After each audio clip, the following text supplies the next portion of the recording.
Assalamualaikum warahmatullahi wabarakatuh. Perkenalkan, nama saya Mita Oktaviana, NPM 5020224.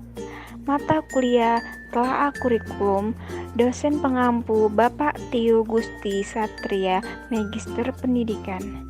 Baiklah, di video kali ini saya akan menjelaskan tentang prinsip dan model pengembangan kurikulum. Yang pertama, prinsip pengembangan kurikulum. Prinsip relevansi merupakan pengalaman-pengalaman belajar yang disusun dalam kurikulum harus relevan dengan kebutuhan masyarakat. Prinsip fleksibilitas merupakan kurikulum harus bisa dilaksanakan sesuai dengan kondisi yang ada. Prinsip koinitas merupakan perlunya penjagaan antara keterkaitan dan kesinambungan antara materi pelajaran pada berbagai jenjang dan jenis program pendidikan.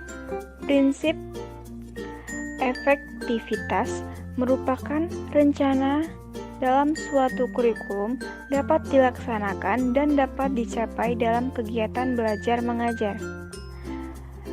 Yang terakhir, prinsip efesional merupakan prinsip yang berhubungan dengan perbandingan antara tenaga, waktu, suara, dan biaya yang dikeluarkan dengan hasil nilai yang diperoleh.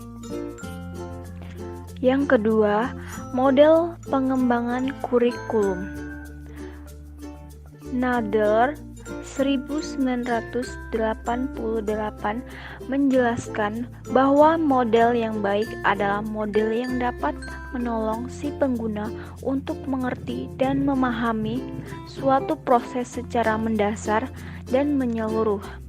Selanjutnya, ia menjelaskan manfaat model sebagai berikut. Yang pertama, model Taylor.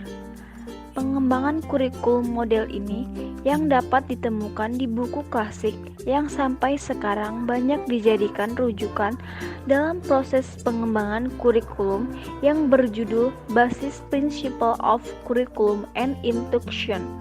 Yang kedua, model Tabah. Model ini lebih menitik beratkan kepada bagaimana mengembangkan kurikulum sebagai suatu proses perbaikan dan penyempurnaan.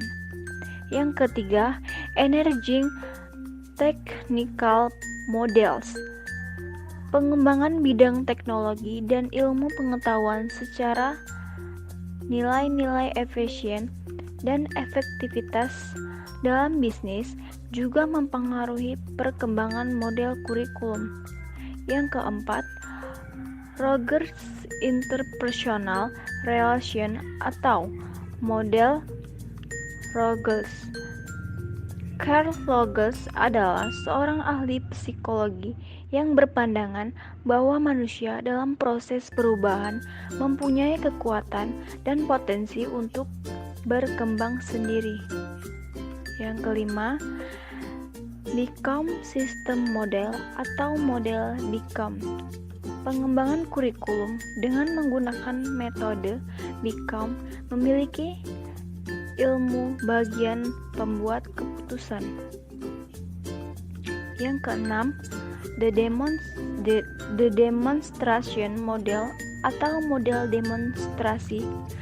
Model demonstrasi pada dasarnya bersifat grassroots, datang dari bawah.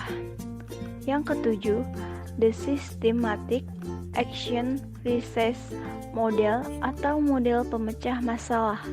Model ini dikenal juga dengan nama action research model. Yang kedelapan, the grassroots model atau model grassroots. Model ini merupakan lawan dari model sebelumnya. Model ini dikenal juga sebagai model desentralisasi karena inisiatif dan upaya pengembangan kurikulum bukan berasal dari atas, melainkan dari bawah, yaitu guru dan sekolah. Yang kesembilan, the administrative atau line staff model administrasi. Model administrasi merupakan model pengembangan kurikulum paling lama yang sering juga disebut sebagai model garis dan staf.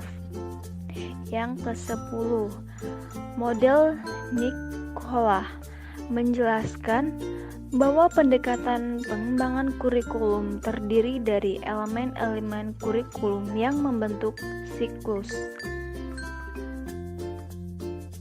Baiklah, sekian video dari saya. Saya akhiri. Wassalamualaikum warahmatullahi wabarakatuh.